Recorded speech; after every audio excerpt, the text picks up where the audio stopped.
They told you mass deportation would fix the economy.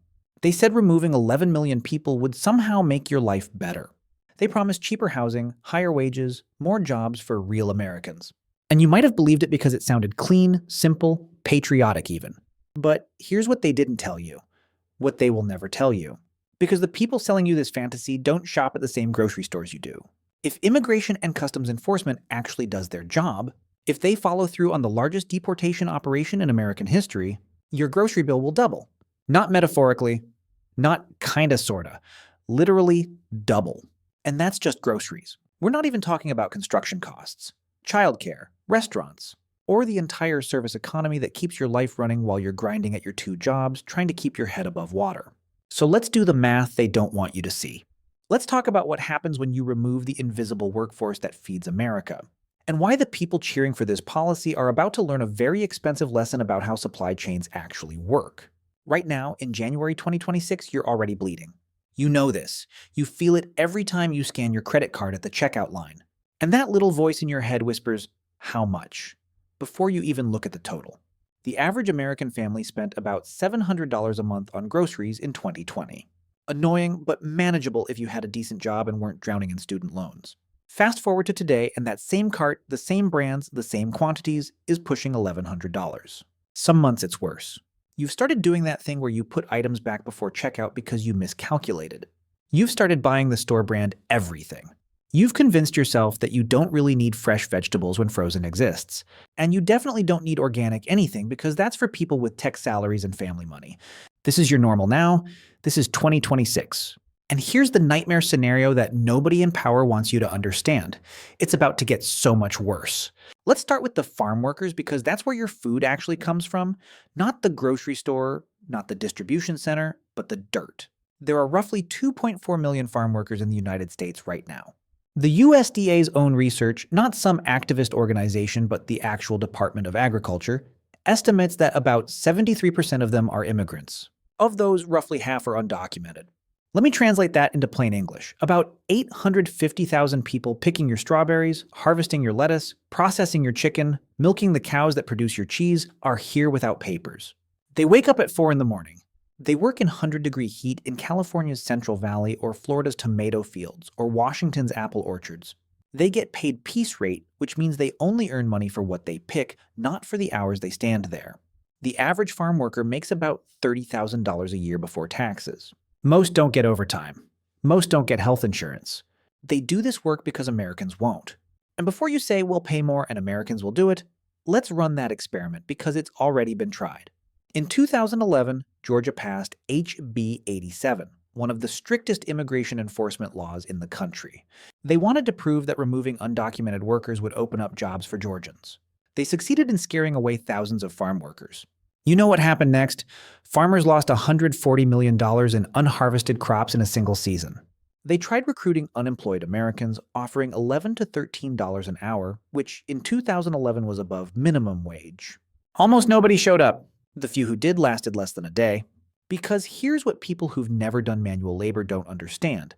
Picking crops is not like mowing your lawn on a Saturday.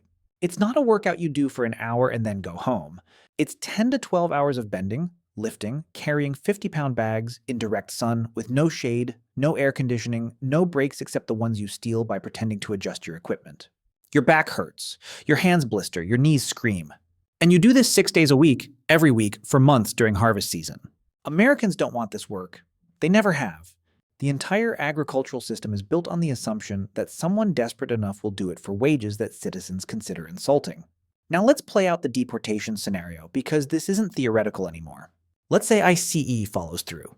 Let's say they actually remove a significant portion of undocumented farm workers, even just 20%. That's 170,000 people gone from the fields. Farms can't harvest at scale. They can't process fast enough. Crops rot. The ones that do get picked are now exponentially more expensive because farmers have to pay way more to attract labor. We're not talking about $1 or $2 more per hour. We're talking about doubling or tripling wages just to get warm bodies in the field. And even then, you're dealing with inexperienced workers who pick slower, damage more product, quit faster. The farmer's costs explode. Those costs get passed to the distributor. The distributor passes them to the grocery store. The grocery store passes them to you.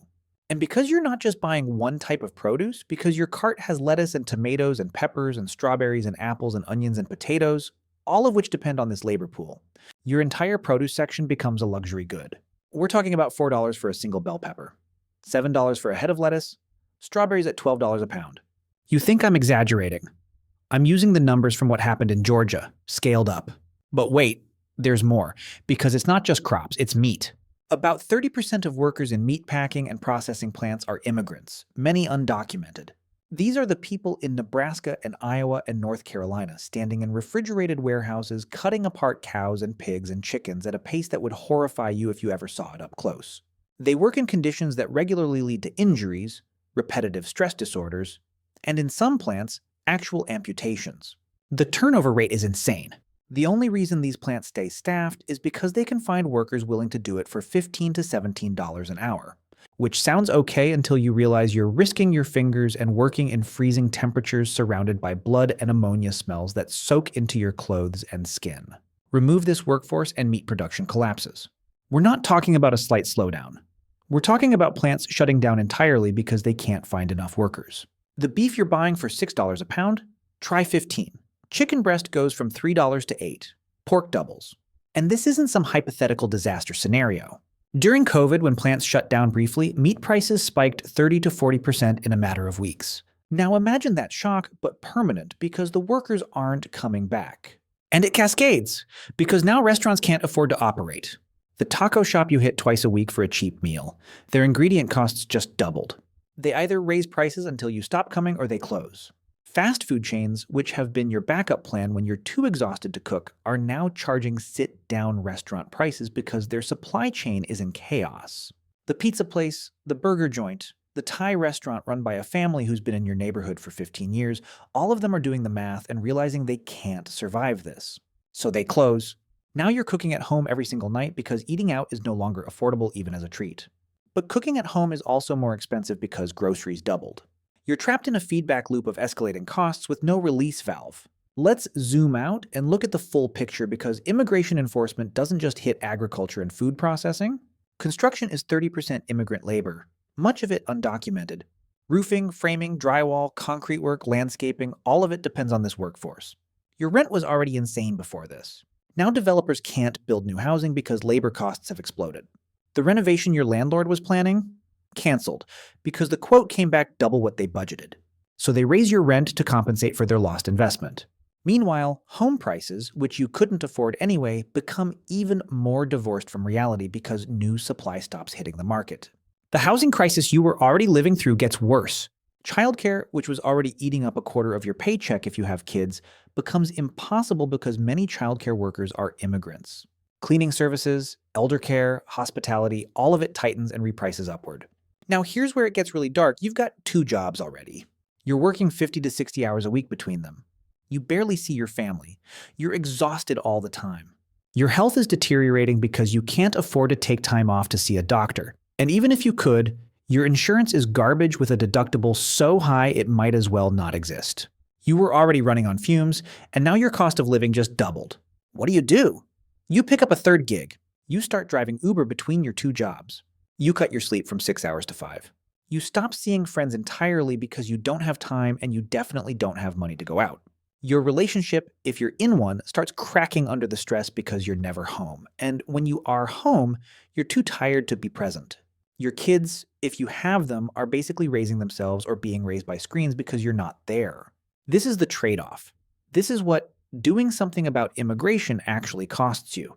And let's be brutally clear about who benefits from this system before it gets destroyed. Corporations have been exploiting undocumented labor for decades because it's profitable. They get to pay below market wages, avoid providing benefits, and face minimal consequences when they get caught.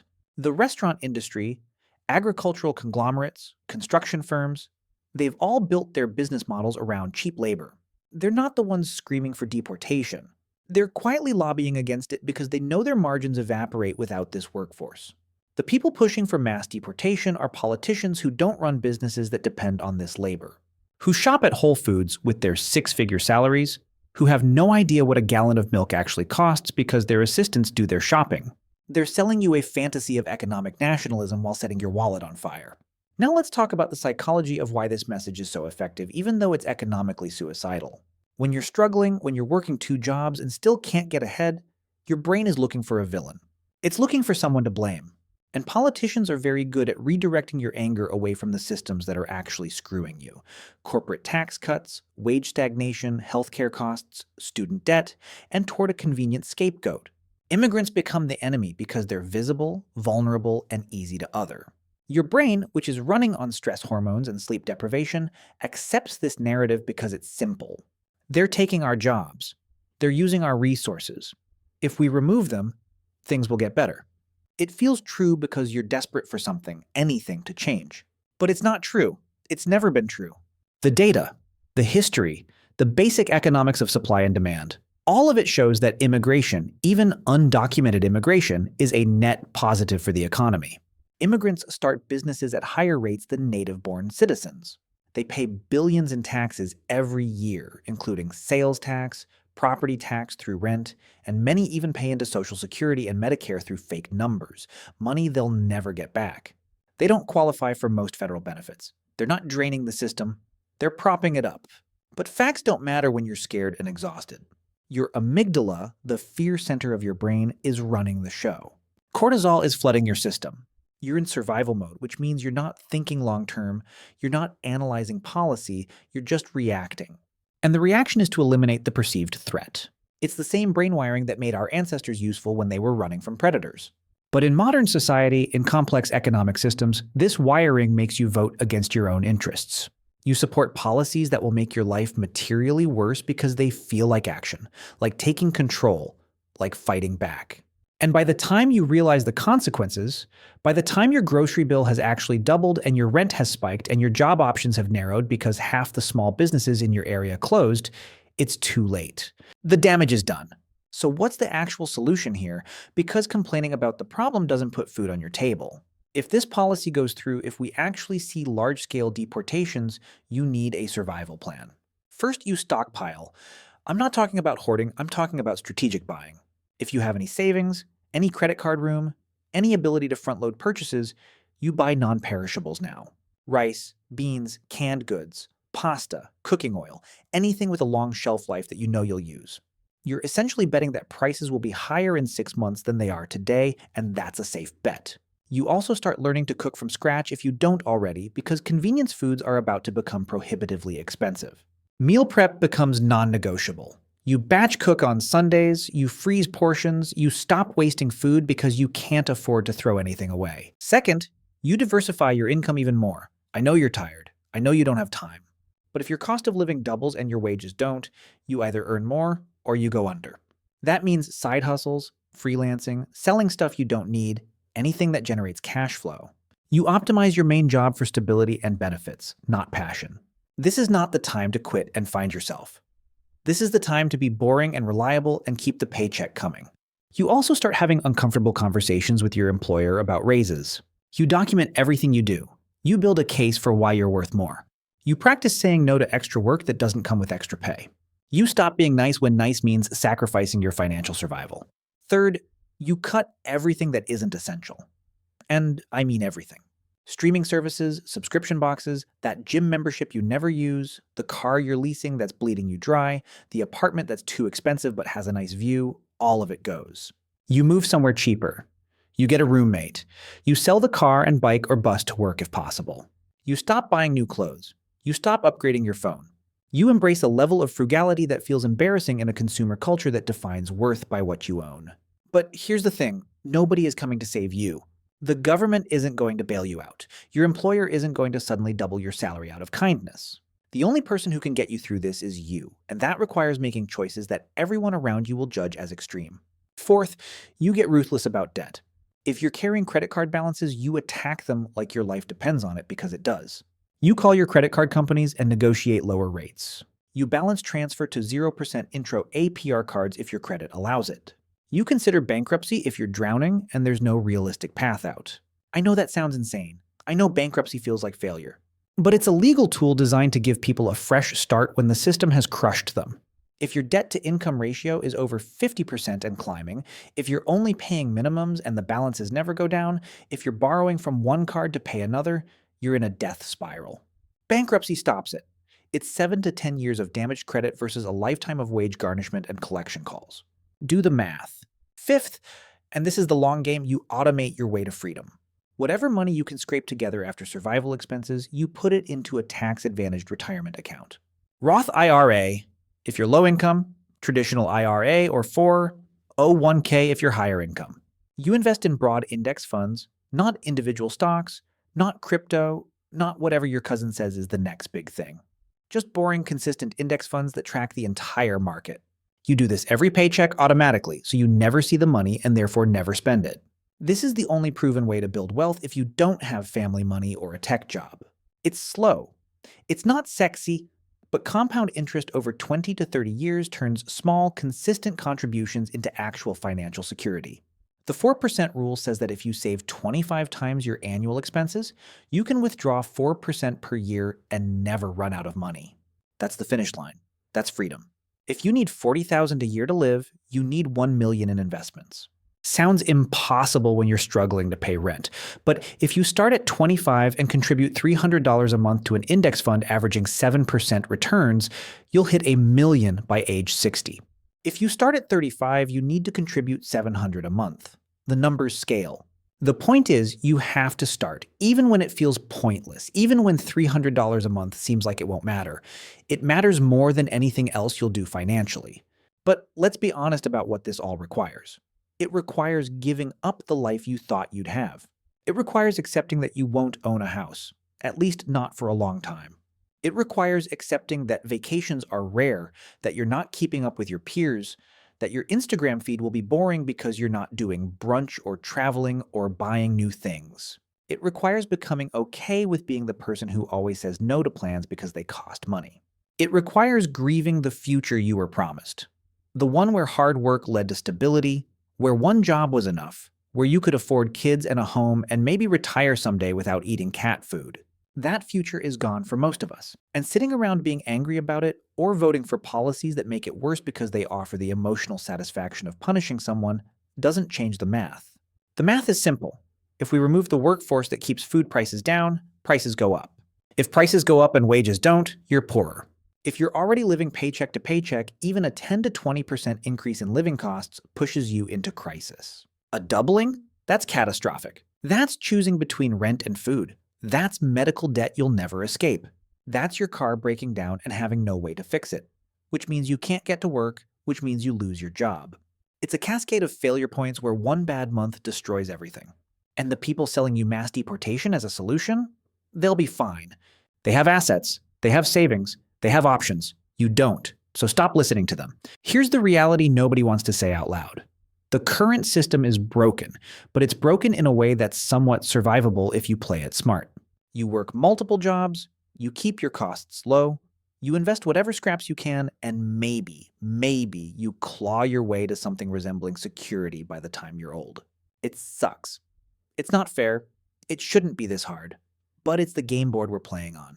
Mass deportation doesn't fix the game. It flips the table. It takes a bad situation and makes it exponentially worse for everyone except the people at the very top who can insulate themselves from the consequences. They'll pay more for groceries, sure, but they're starting from a place where they can afford $8 avocados without blinking. You're not.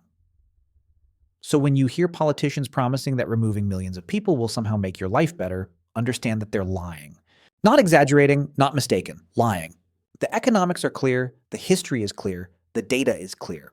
What they're selling you is revenge disguised as policy, and you're the one who'll pay the bill. So here's what you do. You ignore the noise. You stop watching news that makes you angry without making you informed. You focus on what you can control, which is your income, your expenses, and your savings rate. You build a life that's financially resilient even if it's not Instagram-worthy. You invest in skills that are portable and valuable.